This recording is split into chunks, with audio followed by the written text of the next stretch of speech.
Paano nga ba paputiin yung inyong cooling coil?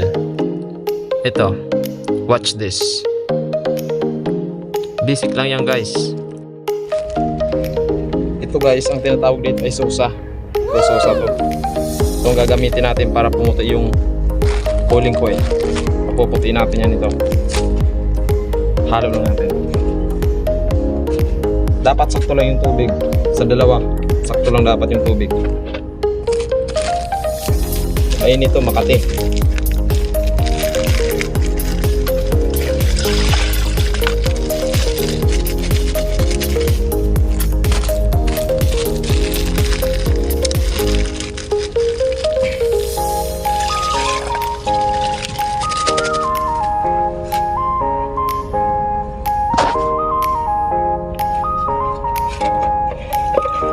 Halo-halo natin.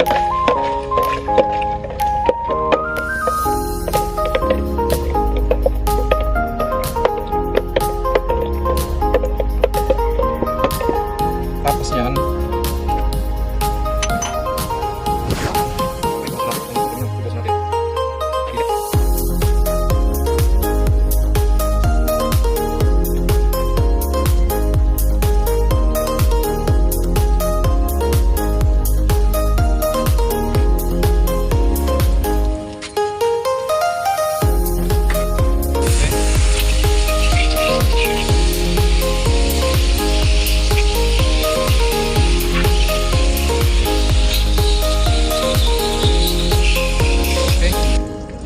ito na, tapos na.